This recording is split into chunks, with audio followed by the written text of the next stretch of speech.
Olá, seja muito bem-vindo ao canal Política e Agro, aqui com o deputado federal Carlos Chiodini, ele que também foi secretário de Agricultura do estado de Santa Catarina, por isso é sempre um prazer bater esse papo com o senhor, deputado. Obrigado, Catherine, mais uma vez aqui no canal. É um prazer falar da agricultura e dos seus desafios, né, que são muitos. Temos muitas oportunidades de um lado da mesa e temos tantos outros desafios, mas o momento exige também um cuidado até pela sobrevivência desse negócio tão importante para o Brasil. Perfeito. A gente tem pautas importantes e estruturantes em debate aqui no Congresso, né, deputado? Uma delas que trata justamente do endividamento. Esse é o maior gargalo do agro como um todo no país, né? Sem dúvida alguma, né? Nos últimos anos a gente teve alguns paralelos. A gente viu uma baixa nos preços, um excesso de produção, e também a questão cambial diminuiu o valor de venda, mas não diminuiu o custo fixo dos insumos. Isso fez com que nós não tenhamos mais hoje uma realidade de alguns anos atrás. Olhando aquele horizonte de anos atrás, agricultores tomaram crédito. O crédito também, devido ao crescente número de RJ, de grandes empresas, ou até de endividamento mesmo dos pequenos produtores, começou a ocasionar alienação fiduciária de propriedades. Então há um número recorde de leilão de propriedades rurais, ou seja, a gente está vendo o produtor rural perdendo seu patrimônio. Nós precisamos equacionalizar isso. O problema é que isso vem de encontro a uma grande pauta nacional, que é os juros abusivos, juros muito altos no mercado apertado. Então eu vejo como prudente essa ação que está sendo discutida no Congresso Nacional, mas de fato nós temos que encontrar uma solução que alivie a vida do produtor e de toda a cadeia produtiva. Porque quando você fala do produtor, nós estamos falando da indústria, que produz máquinas e insumos, nós estamos falando do transporte, né, que tem na agricultura um dos seus maiores, ou talvez o maior cliente. Nós estamos falando do porto, né, que precisa, há investimentos, há perspectivas de maiores investimentos, precisa de carga. Nós estamos falando de uma necessidade mundial, da grande pauta mundial, que é a suficiência no fornecimento de fertilizantes, principalmente. Né? De fertilizantes no nosso caso, mas a grande pauta mundial é a segurança alimentar. Nós temos a dificuldade aqui, agora até há um movimento da Petrobras em retomar a Farfem, em reabrir as indústrias de fertilizantes, mas o mundo todo está preocupado na maior oferta de alimentos. Então, eu vejo que o Brasil tem grandes oportunidades. É o celeiro do mundo e pode aproveitar os próximos anos como anos dourados. Mas cabe a nós, internamente, fazer alguns ajustes, principalmente no que cabe infraestrutura, crédito, apoio ao produtor, flexibilização. E nunca entendam isso como prejudicar o meio ambiente, mas flexibilização no sentido de entender o agricultor, que muitas vezes é o mais prejudicado pelas mudanças climáticas. Mas você falava agora também do crédito para as pessoas que perdem com os eventos climáticos. Então o agricultor, não há sintonia dizer que o agricultor está preocupado em prejudicar o meio ambiente, se ele mesmo é o maior prejudicado. Então acho que é uma pauta muito ampla, se restringindo a questão do crédito. O governo existe para proteger quem produz, os mais necessitados, o setor produtivo. Dentro do setor produtivo, o agro acabou ao longo dos anos conquistando uma pauta enorme de importância no Brasil. Nós estamos falando de 30% do nosso PIB, quase mais de 50% das nossas exportações. Então nós temos que dar uma atenção devida e justa a esse segmento. 1 a cada 4 postos de trabalho estão associados ao agronegócio, né? É muito expressivo isso, é um número muito relevante. Muito expressivo, dado a dificuldade, até poderia ter mais. Dada a dificuldade hoje do nosso agricultor, isso em diversas regiões brasileiras e de vários portos, até os pequenos agricultores, encontrar pessoas para trabalhar. Exatamente, mão de obra. Há uma escassez de mão de obra. No Brasil, onde nós temos menos de 5% de desemprego, nos interiores mais remotos, é muito difícil encontrar pessoas. É uma queixa frequente dos produtores rurais. Eu vejo que tem uma possibilidade ainda de mais pessoas trabalharem no agro, produzirem e serem bem remuneradas de forma justa. E esse ponto é justamente um ponto de preocupação também, que é a escala 6x1, né? Porque se houver essa alteração para a redução da jornada de trabalho, vai ser uma dificuldade muito maior contratar essas pessoas. Sem dúvida alguma, até porque o agricultor trabalha 7x0 e ele não com tem sol escala, né? não tem escala, sol e chuva, principalmente o pequeno agricultor, que nós somos lá de Santa Catarina, sabemos a luta que é as pequenas propriedades para sobreviver. E algumas atividades específicas, vou te dar uma cadeia do leite, por exemplo. A vaca, ela não vai entender que ela vai ter leite só 6 dias, 5 dias e 2 não. Ela vai produzir todos os dias. Ao mesmo tempo, então contrata mais pessoas, mas não existem essas pessoas para contratar. Não tem mão de obra disponível. Não tem mão de obra. É carência na indústria, no comércio, imagina aí, eu costumo dizer, é o cubo no interior e na agricultura. Então, diante disso, nós vamos viver os próximos momentos tendo em pauta essa dificuldade. Eu vejo que o trabalhador merece uma condição de vida melhor, acho que as pessoas têm que ter convivência com a família, mas nós temos que olhar o Brasil e os seus diversos Brasis. Tem regiões onde o desemprego chega a 20%, tem regiões, vamos voltar novamente para o nosso estado de Santa Catarina, onde a taxa de desemprego é negativa. Há todo dia centenas de milhares de vagas de emprego em aberto. Isso aferido no Cine, fora na agricultura e outras atividades afins. Então eu vejo com bastante preocupação esse momento. Também vejo que será aprovado, há uma série de emendas que estão sendo discutidas, a própria FPA tem levantado assuntos, as outras federações, aí, como o transporte, por exemplo, o motorista de caminhão.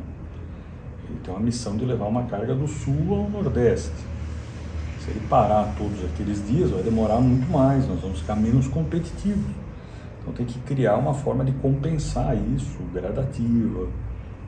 Tem que ter uma isenção também dos tributos constitucionais que vertem sobre a folha, fundo de garantia. Não isenção de tirar direito do trabalhador, mas do empregador pagar um pouco menos para poder contratar mais pessoas. Perfeito. Ou senão isso automaticamente vai se transformar em inflação. Não existe jantar de graça. As pessoas ficam muito empolgadas com essa pauta populista, né? Esse produto que custa 1 vai partir a custar 1,50. E vai ser 1,50 para o produtor, vai ser 2 no supermercado, e quem vai pagar é o trabalhador que não terá, com essa nova escala, um aumento de salário. Terá mais vagas de emprego, sendo que nas regiões mais produtivas do Brasil já há escassez de emprego no momento atual. Então nós temos que ser muito sensatos em lidar com isso, reconfigurar algumas profissões, dar mais liberdade em alguns setores. Por exemplo, na década de 90, um setor que eu atuo, até existia posto de gasolina self-service no Brasil. Em 95, 90, até 98 foi proibido. O modelo americano, que a pessoa a pessoa abastece, automaticamente paga menos.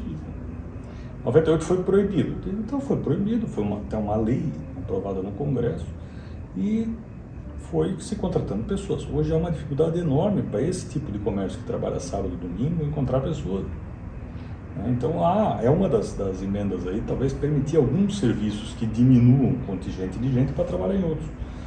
Então vejo que essa discussão não pode ser atropelada, ela é justa, tem que ser, tem um momento que nós devemos tratá-la, mas não de cunho totalmente eleitoreiro, e nem com interesse de determinados setores ou entidades, mas sim olhando o Brasil como um todo. Perfeito. Falando do crédito também, o governo voltou atrás, recentemente, sobre o sistema do PRODES, que estava gerando uma série de problemas, principalmente com a avaliação via satélite, conectando o desmatamento associado direto ao crédito rural junto aos bancos, e passou essa responsabilidade para os bancos fiscalizarem, o que gerou uma série de problemas, Travou produtores que estavam regularizados. A gente viu que existe uma série ainda de passos anteriores que precisam ser resolvidos, um deles é o CAR, Essa história, na verdade, começa lá com o CAR, e daí nós já estamos voltando em 2015, mais de 10 anos atrás, para fazer o pré-cadastro do CAR. E os problemas que nós temos de regularização fundiária, limítrofes, as várias realidades brasileiras, de área de reserva legal.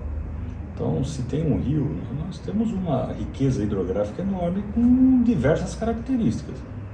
Os rios no sul do Brasil, via de regra, são pequenos riachos e ribeirões. não são grandes rios como a gente vê na Amazônia Legal. Né? Então esses entendimentos todos versam por uma coisa muito maior. Né? Então o produtor hoje que não está regularizado no CAR, ele paga juros ainda mais altos. Né? Então a gente, em vez de dar um remédio, acaba dando um veneno para ele, porque o juro já está absurdo, sendo uma bola de neve, altamente. né? E como ele falava, em diversas culturas elas vivem, em termos de cotação, uma linha inversa. Sim.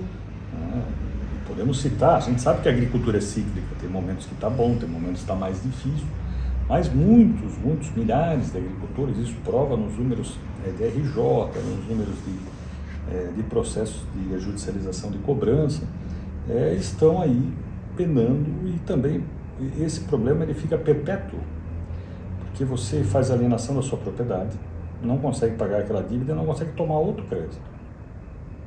Então ele praticamente e de fato inviabiliza a propriedade.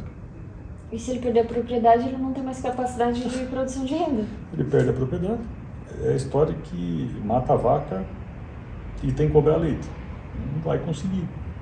Então essa é uma discussão muito necessária no momento. A gente sabe do aperto fiscal que o Brasil vive. Não é assim também. Estou aqui defendendo o governo. O governo não tem recurso para botar tudo nisso. Mas deve, e seria correto, pegar uma parte do orçamento, como tem vários programas sociais, isso também é um programa social, voltado para o pequeno agricultor, no mínimo de arrolar essa dívida sem juro, com carência, para a gente tentar dar a volta por cima. Perfeito. Já está em pré-campanha, deputado? 24 horas. Ela não chega... O momento é pré-campanha, né? Você bem colocou, as convenções vão ocorrer conforme prerrogativa da lei.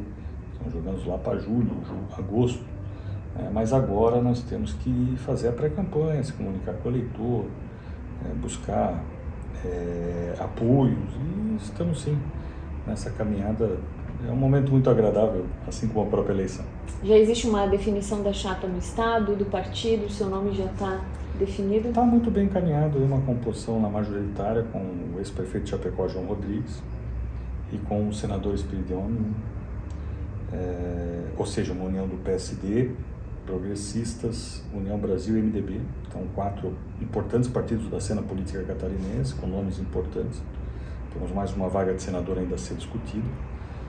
E acho que a eleição começou a tomar um rumo. Então, uma candidatura bem mais à direita, a nossa é uma candidatura de centro-direita, uma candidatura de esquerda pura, e algumas outras candidaturas menores, não menos importantes, de novos movimentos políticos, como Omissão, Solidariedade, etc. e tal. Então, agora eu vejo que o jogo vai começar.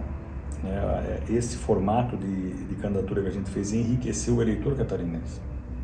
Ele estava muito bipolar, eu votava aqui, eu votava lá. Agora ele tem mais uma nova opção, e não é uma nova opção qualquer, é uma nova opção robusta, com bons nomes, bons e grandes partidos, e com tempo de rádio e TV, com propostas, com organicidade e presença em todos os municípios. Então eu estou muito confiante e espero que faremos uma boa eleição. Vai ser uma eleição diferente esse ano? Vai ser de grandes emoções. Estaremos aí acompanhando, deputado. Obrigado mais uma vez aí pela participação, sempre um prazer, sempre uma aula conversar com o senhor, adoro muito. Obrigado, eu que agradeço. A gente fica por aqui, eu espero você no próximo vídeo.